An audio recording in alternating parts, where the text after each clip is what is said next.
This is number, where are we, 1160. This is Tsuga canadensis, and I forgot to mention, I did have on your list, didn't I?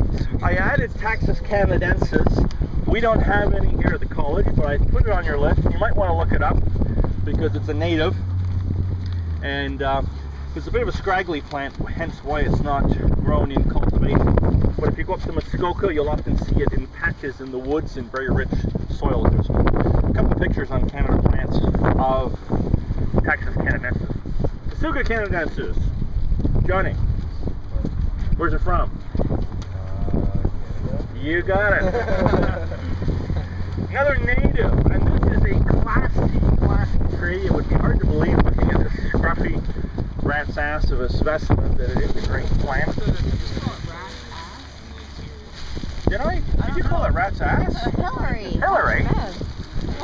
If you go to Raynor Gardens, you'll see some really big ones. So if you're in Raynor Gardens and you go right to the bank, the edge of the upper part of the park down into Springbank Park, you'll see some really big specimens. If you go to the website Canada Plants, you'll see a picture of a very young Pat Callan staring up at a Tsuga, and that's in Meadow Lily Wood. So they can be really, really big trees. And when the pioneers came here, there were hundreds and hundreds and hundreds of these trees, very valuable lumber trees. Most of the old barns have hemlock boarding on them.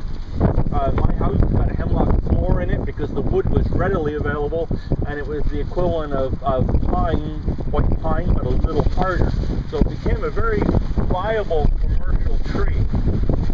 They are climax species, so they grow in climax woods associated with maple, beech, and they like fairly rich soils, they like fairly moist soils, so they're very particular, and you'll find those conditions obviously in climax forests, because climax forests have gone through a state of evolution. And they need protection, and they should not look this yellow. This is pathetic. Now this one is a multi-stemmed one because it was vandalized before we had the fence here. This was the kind of the main pathway over there, and the students would walk through and snap the tops off trees.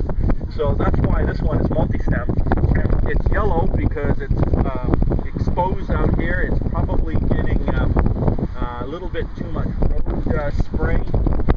It's probably getting a little too much sun. It's probably not getting enough moisture, etc., etc. But this was going to be our native tree collection, our Carolinian garden, and hence why it was planted out here, but maybe it should be planted in a little more protected location.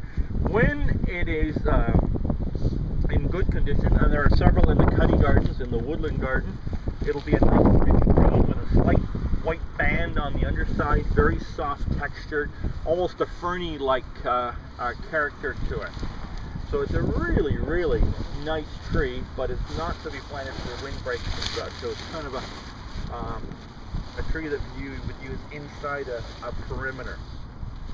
And you can see the effects too on white pine when it's planted a little too close to the road there. There's some burning going on in that, and yellowing going on in that as well. So some of you might want to take a road trip out to the Cuddy Garden. I mentioned that it is open during regular hours. All you have to do is send Lucas an email, and that's L. McKeelson, because it's a good place to do review before a test, because we have most of the plants that we studied on the walks out there, but you haven't seen them, so it'll be a good test of your abilities to wander around the property and identify them. We have Taxus hexi out there, we have Capitata, we have Hemlock, we have white pine, etc., etc. Okay? Any questions? Is this the only one you have here? This is the only one. Yeah. Cool. We have some babies we're going to see in the conifer garden.